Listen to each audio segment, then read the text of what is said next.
Very good morning to all of you. आप सभी का बहुत बहुत स्वागत है फेसबुक लाइव में। मैं हूँ श्वेता झा। आज का दिन अगर दिल्ली एनसीआर की बात करें तो बहुत ही खुशनुमा है, खुशगवार है, बहुत ही अच्छी धूप है। और अगर आप बाहर थोड़ी ज़्यादा देर रुकेंगे तो बहुत तीखी धूप भी है, इसलिए आप बहुत देर धूप में रुक नहीं पाएंगे। तो मौसम कुल मिलाकर बहुत ही अच्छा है। वो जो ठंड थी जो हम लंबे समय से झेल रहे थे उससे राहत मिल गई है, और इसीलिए मैं ठंड से जुड़ी कोई खबर आपको नहीं बताने वाली हूँ। और फिलहाल जो है मौसम काफ़ी अच्छा है। यहाँ के लोग खास करके जो हिल स्टेशंस पर जाया करते थे जिस तरह के वेदर के लिए, ऑलमोस्ट उस तरह का वेदर है। कई लोगों को अब शाम के टाइम में बहुत यहाँ गर्मी भी महसूस होने लगी है, क्योंकि गर्मी हो भी गई है यहाँ पर। लेकिन हाँ, कुल मिलाकर मौसम बहुत अच्छा है। और दिन की शुरुआत हम उम्मीद करते हैं कि आपके दिन की शुरुआत भी बहुत अच्छी रही होगी, और आगे जो दिन है वो भी बहुत अच्छा गुजरे, उसकी हम कामना करते हैं। चलिए, इसके साथ ही जो आज की बड़ी खबरें और स्ट्राइकिंग न्यूज़ वाकई and shocking news at the same time मैं आपको बता दूं। मुकेश अंबानी, इतने बड़े उद्योगपति, और उनका ओहदा आप समझ सकते हैं, उनकी सिक्योरिटी आप समझ सकते हैं जिस तरह के वो हैं। उन सारी चीज़ों को जानते हुए आप ये समझिए कि उनके घर के बाहर और थोड़ी ही दूर पर, यानी कि मुंबई में जो उनका घर है एंटीलिया, उसके घर के थोड़ी ही दूर पर उस घर से एक स्कॉर्पियो गाड़ी वहाँ पर मिलती है। वो स्कॉर्पियो गाड़ी मिली है। अचानक से उसके बारे में जब पता किया गया तो संदिग्ध जब वो गाड़ी मिली, जो उनके सिक्योरिटी गार्ड्स हैं, सिक्योरिटी में लगे लोग हैं, उनको वो दिखी तो तुरंत मुंबई पुलिस को सूचना दी गई। जैसे ही सूचना दी गई मुंबई पुलिस को, तुरंत मुंबई पुलिस वहाँ पर पहुंची। गाड़ी की छानबीन की गई, पड़ताल किया गया। तो उसमें आप अंदाज़ा लगाइए 20 जिलेटिन की छड़ें बरामद हुई हैं उस गाड़ी से। और उस गाड़ी के पीछे में कई सारे नंबर प्लेट्स मिले हैं, बहुत सारे नंबर प्लेट्स। और ये नंबर प्लेट्स जस्ट यूं ही नंबर प्लेट्स नहीं हैं, ये वो नंबर्स हैं जो कि ऑलरेडी मुकेश अंबानी के सिक्योरिटी में जो गाड़ियां लगी होती है उन नंबर प्लेट से मैच खाते हुए ये नंबर प्लेट्स हैं। यानी कि फर्जी हैं एक तरीके से, बाकायदा ये फर्जी नंबर प्लेट्स कई सारी उस स्कॉर्पियो गाड़ी में बरामद हुई है। इसके अलावा अभी अभी जो खबर आई है, बताया जा रहा है कि मुंबई इंडियंस का एक बैग भी वहाँ पर रखा हुआ था स्कॉर्पियो के पीछे वाली सीट पर, और उसके अंदर एक चिट्ठी भी थी। उस चिट्ठी में बाकायदा जो लिखा हुआ है वो मैं आपको पढ़ के सुनाऊंगी यहाँ पे, क्योंकि हाँ, उसमें लिखा हुआ है, देखिए, ये तो सिर्फ एक ट्रेलर है नीता भाभी, मुकेश भैया, ये तो सिर्फ एक झलक है। अगली बार सामान पूरा होकर तुम्हारे पास आएगा और पूरा इंतजाम हो गया है। एक धमकी भरा खत इतने बड़े हमारे देश के उद्योगपति को और इस तरह से दी जा रही है। अभी तक जो छानबीन हुई है, हालांकि अभी इन्वेस्टिगेशन होना बाकी है, बहुत कुछ पता लगाना बाकी है, लेकिन अभी तक जो छानबीन हुई है इस पूरे मामले में, ये जिलेटिन की जो छड़ें हैं वो नागपुर से ली गई हैं। तो एक नागपुर कनेक्शन यहाँ पर सामने आया है। और अभी कौन है ये शख्स, कहाँ से आया ये शख्स, क्या इरादा, क्या मंशा, और इसके पीछे की तमाम तरह की चीज़ें डिटेल में जैसे ही जानकारी हमें मिलेगी हम आपको बताएंगे। लेकिन अपने आप में ये चौंकाने वाली खबर है कि जहाँ पर इतनी ज़्यादा सिक्योरिटी होती है, वहाँ पर उस इलाके में उस पर्टिकुलर घर के पास इस तरह की गाड़ी का मिलना, जिसमें कि विस्फोटक हो, जिसमें कि इस तरह से धमकी भरा हुआ ख़त उसमें हो, तो वो किसी को भी डरा देने वाला है, चौंका देने वाला है। और सिक्योरिटी को लेकर हालांकि हाँ, मुंबई पुलिस ने कहा कि हम काफ़ी सतर्क है इस पूरे मामले को लेकर, और जल्द से जल्द हम ढूंढ भी लेंगे जो भी इस पूरे मामले में लोग इन्वॉल्व हैं। लेकिन उसके बावजूद एक सवाल तो उठते ही हैं सिक्योरिटी को लेकर कि आखिर ऐसा हो कैसे गया। बाकी इस बीच आपको हम बता दें कि जो सीसीटीवी फुटेज आसपास के एरियाज़ के, एंटीलिया के आसपास के एरियाज़ के, अभी तक जहाँ तक देखे जा चुके हैं, हालांकि सारा अभी देखना बाकी है, पड़ताल होनी पूरी बाकी है, लेकिन अभी तक जितनी जाँच हुई है उसमें ये देखा गया है कि बकायदा ये गाड़ी, स्कॉर्पियो गाड़ी आती है। इसको हालांकि जो भी वो शख्स था वो चाहता था कि और नज़दीक एंटीलिया के सामने जाकर के इस गाड़ी को वो लगाए, लेकिन सिक्योरिटी ज़्यादा होने की वजह से थोड़ी दूरी पर, थोड़ी डिस्टेंस पर इस गाड़ी को साइड में पार्क करता है वो शख्स। और उसके बाद उसके पीछे एक इनोवा कार, वाइट कलर की इनोवा कार आ रही होती है। उस इनोवा कार में वो बैठ करके निकल जाता है।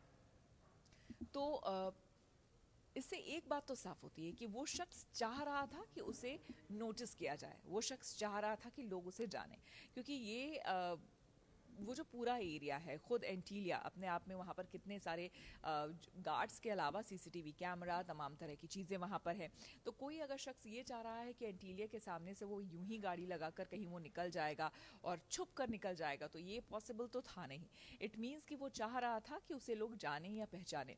लेकिन अब इसके पीछे की मंशा क्या है, क्या उसके साथ और भी लोग, कौन कौन से लोग जुड़े हुए हैं? क्योंकि आपको बता दें, इस पूरे मामले में क्राइम ब्रांच और एटीएस जो है अब इस पूरे मामले को देख रही है।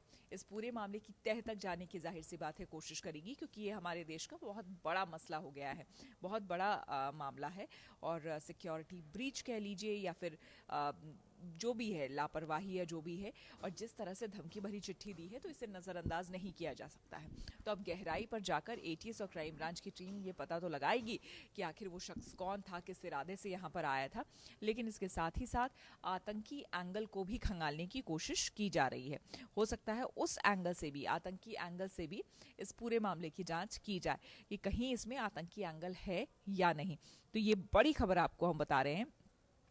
सीआरपीएफ ने मुकेश अंबानी की सुरक्षा का हालांकि पूरा रिव्यू लिया है और क्लोज प्रोटेक्शन में जो जवान उनके हैं, उनकी संख्या बढ़ा भी दी गई है और उनकी भी एक तरह से उनसे भी पूछताछ हो रही है। क्योंकि आपको पता हो कि मुकेश अंबानी के पास सीआरपीएफ की सुरक्षा है और ऐसे में इसका पूरा रिव्यू लेना, ऐसे समय में जबकि एक तरह से जो अभी तक जानकारी मिली है, बताया ये भी जा रहा था कि वो शख्स काफ़ी समय से रेकी कर रहा था।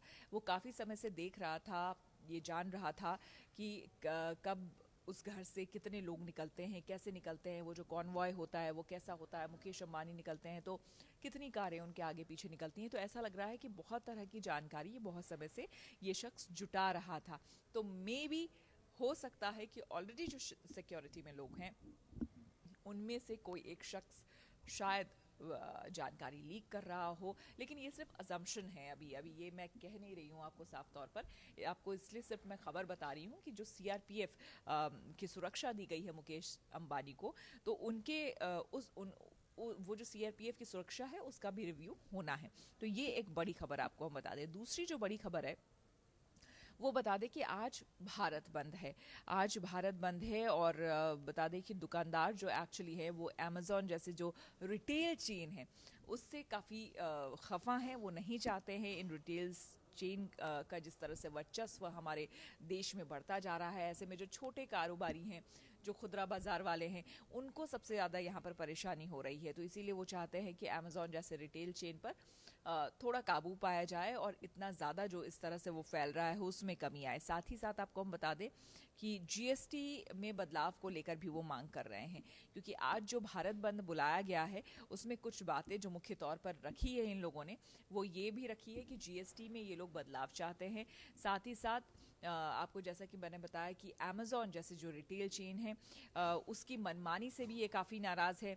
इसके अलावा जो दूसरी तरफ जो है जो ट्रांसपोर्टर्स हैं, वो पेट्रोल डीजल के दाम जिस तरह से एकाएक बढ़ रहे हैं और हर दिन हर दूसरे दिन आपको पता चल रहा है कि कहीं पर 100 के पार पहुंच गया है आंकड़ा, कहीं पर अभी भी शतक लगा रहा है या शतक से कुछ ही रुपए पीछे है पेट्रोल या डीजल की कीमतें। ऐसे में जो ट्रांसपोर्टर्स हैं उनके लिए एक बड़ी समस्या हो गई है और इसीलिए वो चाहते हैं कि दाम में कमी आए पेट्रोल डीजल के, और साथ ही साथ ई-वे बिल में आने वाली जो समस्या है उससे भी वो काफ़ी नाराज़ हैं। तो आपको हम बता दें कि मुख्य तौर पर इसमें कौन कौन से लोग शामिल हैं वो आपको हम बता दें। Confederation of all India traders यानी कि CAIT ये एक है, साथ ही साथ all India transport welfare association AITWA इसने आज जो है भारत बंद बुलाया है, आह्वान किया है और AITWA ने चक्का जाम करने का निर्णय लिया है।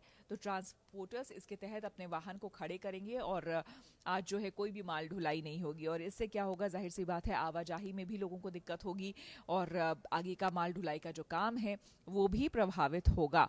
और मुख्य तौर पर आपको हम बता दें कि कैट की जो अन्य दूसरी मांगे हैं वो है कि एक नेशनल एडवांस रूलिंग अथॉरिटी बनाई जाए, साथ ही एक अपीलेट ट्रिब्यूनल बनाया जाए और GST से पहले और बाद के पीरियड के फंसे रिफंड को रिलीज किया जाए। साथ ही जांच एजेंसियों द्वारा जो व्यापारियों के उत्पीड़न को रोका जाए। ये वो उनकी कुछ प्रमुख मांगे हैं जो उन्होंने उठाया है और हर जिले में GST कमेटी का गठन किया जाए। तो आज इन मांगों के साथ ये जो कुछ संगठन हैं जिसमें कि CAIT और साथ ही AITWA जो ये संगठन हैं, इन लोगों ने आज भारत बंद का आह्वान किया है। तो ये कुछ बड़ी खबरें थी। इसके अलावा एक छोटी खबर आपको इस बीच बता दें कि भाई अक्सर जो फिल्म स्टार्स होते हैं उनको लेकर हर किसी को क्रेज़ होता है, और मुंबई में बहुत आम बात है कि किसी भी फिल्म स्टार का कहीं स्पॉट किया जाना, चाहे वो रेस्टोरेंट में खाना खा रहा हो या फिर वो कहीं एयरपोर्ट जा रहा हो या फिर कहीं वो मार्केट जा रहा हो या जिम जा रहा हो। ज़्यादातर जिम जाते हुए अक्सर इन लोगों को स्पॉट किया जाता है।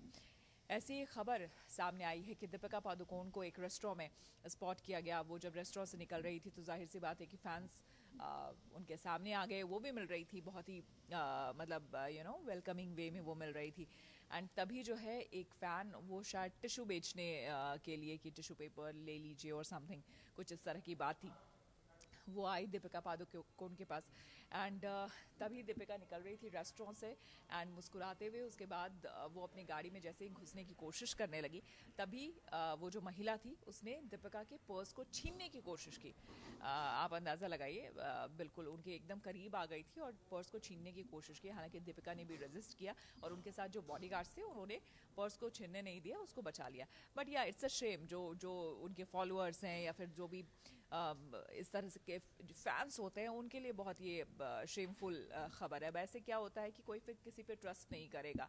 अब सेलिब्रिटीज़ जो हैं उनसे हर कोई मिलना चाहता है, उनके साथ फ़ोटोग्राफ्स लेना चाहते हैं, लेकिन इस तरह की हरकतें जो है वो वाकई बहुत ही शेमफुल है। इस तरह की हरकतें जो है वो होनी नहीं चाहिए। चलिए, इसी के साथ फेसबुक लाइव में मेरे साथ फिलहाल इतना ही। देश दुनिया के तमाम खबरों के लिए आप देखते रहिए आज तक, और साथ ही हमारे तमाम सोशल मीडिया साइट्स पर जुड़े रहिए।